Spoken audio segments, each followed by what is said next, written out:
안녕하세요. 주부생활 독자 여러분, 배우와 감독으로 활동하고 있는 추상미입니다. 지금부터 빈칸을 채우면서 저에 대한 이야기를 나누는 블랭크 토크 시작해 보도록 하겠습니다. 이야기를 나누기 전에 여러분들께 소개해드리고 싶은 책이 3권이 있는데요. 첫 번째 책은 로빈 윌 키머러가 지은 이끼와 함께라는 책이에요. 제목이 되게 이쁘죠? 근데 이끼와 함께라는 책은 정말로 이끼에 관한 책입니다. 이끼는 숲과 도시나 바위나 이런 곳에 배경이 되어주잖아요. 그러니까 이끼는 또 생물들의 먹이도 되어주고요. 근데 그렇게 존재감이 두드러지지도 않고 사실 꽃이 피지도 않는 식물이죠. 그런데 이 이끼에 대한 놀라운 비밀이 이 책에 숨어 있습니다. 스포일링 하지 않겠습니다, 여러분께. 대신에 한 구절을 읽어드리겠습니다. 전 세계의 원주민 부족과 마찬가지로 이 숲의 원주민은 세상을 건강하게 하는 물고기와 나무, 해와 비에 감사 기도를 올린다. 우리의 삶과 엮인 모든 존재에 이름을 붙이고 감사해야 한다. 이곳 숲에 서식하는 이끼의 아름다움은 눈에 보이는 게 다가 아니다. 이끼는 숲이 기능하는 데 필수적이다. 이끼의 중요성을 얘기하는 책이기도 하고 아메리카 원주민 출신의 작가, 생태학자가 지은 책이라서 이끼에 대한 정말 과학적인 팩트도 있고 자기 삶에 대한 에세이도 함께 녹아있는 책이라서요. 굉장히 생명력이 넘치는 책입니다. 여러분들 힐링하실 수 있는 책 추천해드렸고요. 두 번째 책을 소개해드리면 요즘 노벨 문학상을 타서 굉장히 핫한 작가죠. 책이 없어서 못 팔릴 정도라고 들었는데요. 한강의 시집, 서랍에 저녁을 넣어두었다입니다. 이 시집 조금 어두워요. 사실 저는 첫 번째 시집을 굉장히 좋아해요. 전반적으로 슬픔과 어떤 깊은 아픔을 굉장히 열정적으로 노래한 그런 시들인데 첫 번째 시 짧으니까 읽어드릴게요. 어느 늦은 저녁 나는, 어느 저녁 나는 흰 공기에 담긴 밥에서 김이 피어 올라오는 것을 보고 있었다. 그때 알았다. 무엇인가 영원히 지나가 버렸다고. 지금도 영원히 지나가 버리고 있다고. 밥을 먹어야지. 나는 밥을 먹었다. 뭔가 재미있으면서도 뭉클해지는 그런 시입니다.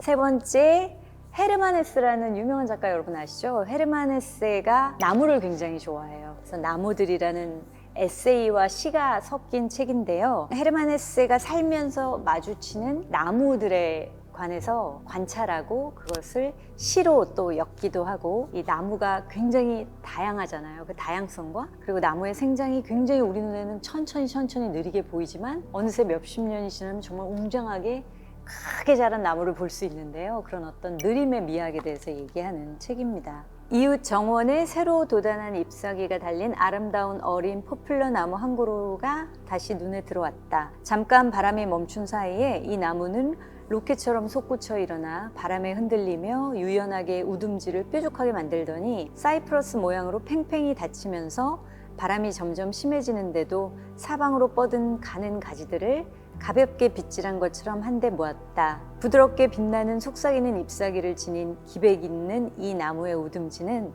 바람에 이리저리 흔들리며 꼿꼿이 서서 자신의 힘과 초록색 청춘을 기뻐하면서 수평 저울의 작은 지침처럼 바르르 떨고 장난질하듯 바람에 밀려 구부러졌다가는 도로 튕겨 제자리로 돌아오곤 했다. 네, 이렇게 저희 책 추천이 끝났는데요. 12월이 가기 전에 꼭 제가 추천해드린 3권 중에 한 권을 읽어보시면서 마음속으로 힐링하는 시간, 여유 있는 시간 가지시길 바랍니다. 그러면 이제 박스에서 질문을 뽑아서 이야기를 마저 나눠볼까요? 요즘 나의 가장 큰 고민은 뭐뭐뭐이고 삶의 균형을 위한 나만의 멘탈 관리 방법은 뭐뭐뭐이다. 저의 요즘 가장 큰 고민은 배우로서 살아가기예요. 근데 재밌죠?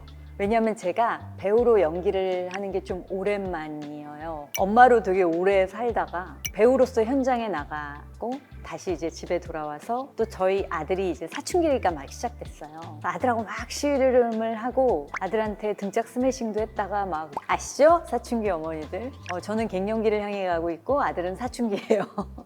근데 어떤 엄마가 그러더라고요. 갱년기가 사춘기를 이긴대요, 글쎄. 막 그런 분투가 있는데 또 촬영 현장에 가서는 싹 잊어버리고 촬영을 해야 되는 상황이죠. 그래서 엄마로서의 그런 정체성과 배우로서의 삶을 왔다 갔다 하는 삶이 저에게는 좀 고민이 되었습니다. 그리고 삶의 균형을 위한 나만의 멘탈 관리 방법, 한 문장씩 느리게 천천히 읽기예요. 독서법은. 예전에는 막 많은 책을 읽고 싶다는 욕심에 막 읽었는데 지금은 한 문장을 천천히 읽는 게 굉장히 힐링이 되고 그 문장을 계속 여러 번 곱씹어서 생각하는 게 치유가 되고 저한테 자양분이 되고 그렇더라고요. 내 영감의 원천은 신앙인 것 같아요. 신앙. 바이블에서 되게 많은 영감의 원천을 얻기도 하고요. 관련된 어떤 서적, 아까 소개해드린 그런 책들. 내가 생각하는 감독의 가장 중요한 역할은 뭐뭐뭐이고 앞으로 전하고 싶은 메시지는 뭐뭐뭐이다. 현장 분위기를 그냥 어떤 전염시키는 역할 중요한 것 같아요. 물론 많은 경험이 있는 건 아니지만 뭐 단편까지 4-5편의 작품을 연출하면서 많은 스태프과 배우와 함께 일을 하는데 그들의 창의성을 북돋아주기도 하고 그들에게 어떤 영감을 주기도 하고 그들이 좀 깨어있게 그래서 일하는 것이 훨씬 더 창의적이고 재미있고 상상력을 불러일으킬 수 있는 현장을 만들어주는 것이 감독의 제일 중요한 역할이라고 생각합니다. 앞으로 전하고자 하는 메시지는 저는 폴란드로 간 아이들이라는 장편 영화를 찍었는데 어떤 상처 입은 치유자에 대한 이야기를 했었어요. 폴란드 선생님들이 본인들이 겪은 2차 대전의 상처로 우리 한국전쟁 고아들을 부모로서 품어준 이야기입니다. 그래서 앞으로도 계속 저는 그 주제를 좀 타고 싶다는 생각이 들어요. 우리에게 찾아온 고난이나 상처나 이런 것이 그냥 쓰레기통에 버려져야 하는 어떤 그런 대상이 아니라 그것으로 인해서 타인을 공감하게 되고 더 들여다볼 줄 알게 되는 그런 심성이 되는 것. 내 인생의 좌우명 혹은 힘이 되었던 말 한마디는 많은 분들이 이런 고난이 왜 나에게 닥쳤지? 그런 생각을 하시면서 살 때가 있는 것 같아요. 힘든 일을 겪을 때. 근데 그거는 과거 때문에 내가 이런 일을 겪는구나. 내가 뭔가 잘못해서 아니면 나의 트라우마 이렇게 많이들 생각을 하시는데 사실은 그 이유는 과거에 있지 않고 미래에 있다. 라는 말이 너무 감동적이었어요. 그러니까 내가 미래에 어떤 다른 사람이 되기 위해서 지금 고난이 존재하는 것이다. 아까 상처 입은 치유자 말씀드린 거랑 비슷한 맥락이네요. 드라마 지금 거신 전하는의 관전 포인트는요.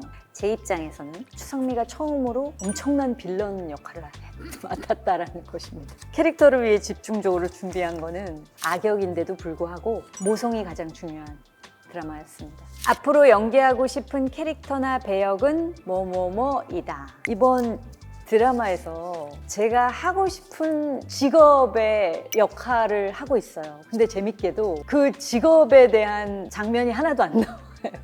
직업은 범죄 심리학자이자 프로파일러, 여성 최초의 프로파일러다. 배경만 소개되고 범죄 심리학을 분석하거나 프로파일러 역할을 하는 장면이 안 나오는 게 직업이 중요한 게 아니라 이 여자의 어떤 배경과 엄마로서의 정체성이 되게 중요한 드라마이기 때문에 근데 저는 이걸 하다가 범죄 심리학자나 프로파일러 역할 진짜 해보고 싶다는 생각을 하게 됐어요. 그 직업을 굉장히 매력적으로 보여줄 수 있고 실제로 범죄 심리학이나 프로파일러라고 하면은 범죄의 세계, 살인사건도 일어나는 현장도 막 가보고 굉장히 강단 있고 멋지고 이성적이고 날카로운 그런 캐릭터 매력 있겠다 싶어서 그런 캐릭터 해보고 싶습니다. 지금까지 추상미였습니다. 여러분 지금 거신 전하는 드라마 많이 시청해 주시고요. 사랑해 주세요. 감독으로서 그리고 배우로서의 행보와 주부 생활 많은 관심과 애정 부탁드려요.